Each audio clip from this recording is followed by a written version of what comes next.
BJP के कई नेता अपने भाषणों में एक बात कह रहे हैं यूपी में। अब ये अफवाह है या सही है, ये जानने के लिए मैं आपसे पूछती हूं, ताकि यहीं पर दूध का दूध पानी का पानी हो जाएगा।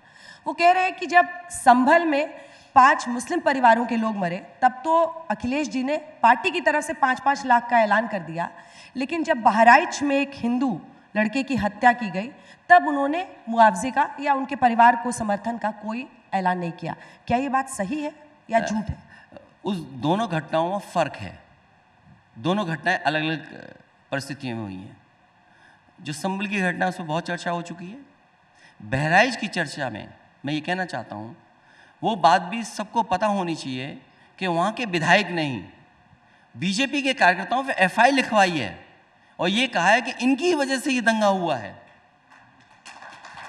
बीजेपी के विधायक ने ही बीजेपी कार्यकर्ताओं पर एफआईआर दर्ज कराई है और कहा है कि जो दंगा हुआ है, जिसकी वजह से जान गई, वो बीजेपी के कार्यकर्ताओं के वजह से गई है। मरा तो इंसान और ही है। दूसरा दूसरा मैं बताता हूँ, मैं उसी पे आ रहा हूँ जो आप बात कहना चाहती हूँ, जिस भाव से जो बात सामने आ रही है। वहाँ पर जो डीजे पे गाने बज रहे थे, सबसे पहले सवाल उठाया कि आप भक्ति के गाना गाना चाहें, कोई मना नहीं कर रहा है। आपका प्रशासन कहाँ था?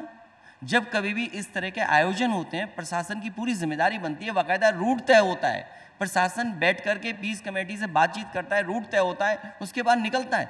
आपका प्रशासन था ही नहीं वहाँ पे, पुलिस क्यों नहीं थी? और अगर आपकी नाकामी नहीं थी तो आपको पुलिस को सस्पेंड करनी पड़ी, वहाँ के अधिकारी क्यों हटाने पड़े आपको?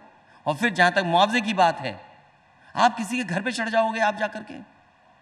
आप घर पर क्या कर रहे थे आप जाकर के? और सरकार अगर मुआवजा यहाँ भी दे दे, यहाँ तो गरीब निर्दोष लोग मारे गए हैं, पुलिस की गोली से मारे गए हैं, और पुलिस प्रशासन दबाव बना रहा है कि उनके खिलाफ केस मजबूत ना हो, इसीलिए घर परिवारों में जाकर के छापा मार रहे हैं। अभी कुछ दिन पहले और महिलाओं को उठाया था उन्होंने कि केस को मजबूत कर ले पुलिस। नाकामी अधिकारियों की, जब कभी जांच होगी, जब कभी कोर्ट में ये बातें जाएंगी, तो अधिकारियों का इसका जवाब देना पड़ेगा। और हमें और आपको डीजीपी साहब की वो बात याद रखनी चाहिए। उत्तर प्रदेश के डीजीपी साहब ने कहा, जो बीजेपी के पहले डीजीपी बने थे, कि ये अधिकारी जो इस तरह का काम कर रहे हैं, उन्हें याद रखना चाहिए, जब उनके खिलाफ कार्रवाई होती है तो उनके साथ कोई खड़ा नहीं होता, उन्हें जेल में जाना पड़ता है। चलिए, अब इस मुद्दे पर जो भी फैसला आता है उस पर नजर रहेगी। अब वापस लौटते हैं। आपने मुआवजे में तो ऐसा मैंने कहा कि सरकार उनको भी मुआवजा दे दे। वहाँ भी आदमी मरा था, आप भी दे देते। नहीं, आदमी नहीं, सवाल ये नहीं वाला तो इंसान है। नहीं, सवाल ये नहीं है। उसको क्या पता कि बीजेपी की वजह से मरा या बीजेपी की कांग्रेस की? देखिए, घटना अलग तरह की है। घटना एक तरफ मारे गए हैं, घटना अलग है। धर्म देख के नहीं दिया, और सरकार निष्पक्ष होकर दोनों की मदद करे। मैं तो आपसे कह रहा हूं कि सरकार दोनों पक्षों की निष्पक्ष होकर के मदद करे, हम उनके साथ हैं। चाहे संभल और परिवार की अगर मदद करने की बात होगी, वो परिस्थिति क्या थी जिनमें ऐसी घटनाएं हुई?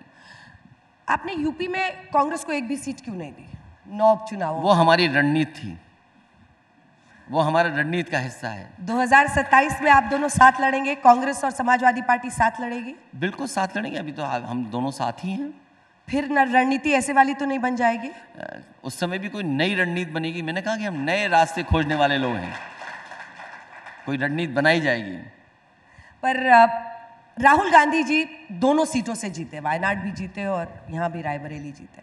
अब क्या आपको लगता है कि उनकी जो नेतृत्व क्षमता है और जो उनका दावा है इंडिया गठबंधन के नेतृत्व पर, वो इस बार के चुनाव में बड़ा हुआ है? भारत जोड़ो यात्रा उन्होंने की है, सरकार को घेर रहे हैं, क्या उनकी दावेदारी बढ़ी है?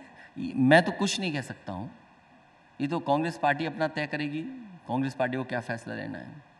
तो आप में क्या बुराई है? नहीं, मैं तो कोई अपनी पार्टी के बारे में बोल सकता हूँ, मैं दूसरी पार्टी की समीक्षा नहीं कर सकता। इंडिया गठबंधन के नेता के तौर पर आपके लिए कोई क्यों नहीं बोलता है? कोई ममता दी के लिए बोलता है, कोई राहुल जी के लिए बोलता है, कोई कभी उद्धव ठाकरे, कभी किसी, आपके लिए क्यों नहीं बोलता है? क्योंकि मैं किसी और के लिए बोलता हूँ। किसके लिए? जिसके भी लिए, हमारा इंटरनल मामला है, हम किसी के लिए भी बोल सकते हैं, इसलिए हम अपने लिए नहीं बुलवाते, ना हम बोलना चाहते अपने के लिए। हमारे लिए यूपी महत्वपूर्ण है। हम इतने बड़े नेता नहीं हैं कि अब पूरा देश में चले जाएं। हमारे लिए यूपी महत्वपूर्ण है, हम लोग यूपी को लेकर के काम कर रहे हैं। सिर्फ यूपी क्यों? आप तीसरे नंबर की पार्टी हैं इस वक्त। एक वक्त था जब ममता बनर्जी थी, आप 3rd नंबर की पार्टी हैं।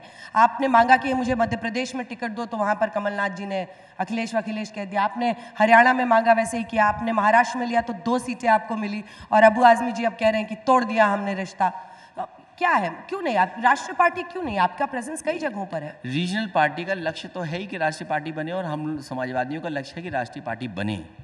और कभी भी हम लोगों ने सीटों को लेकर जिद नहीं की, क्योंकि हमारे सामने लड़ाई बड़ी दिखाई दी, और बड़ी लड़ाई के लिए हमें कुछ न कुछ त्याग करना पड़ेगा। महाराष्ट्र को लेकर के हमारी बहुत बड़ी सूची नहीं थी, हालांकि वो फैसला उन लोगों का था जो हमारे सहयोगी दल हैं। अगर उन्होंने नहीं साथ दिया हमारा तो कोई बात नहीं, लेकिन हम बहुत ज़्यादा सीटें नहीं लड़े जिससे नुकसान हो।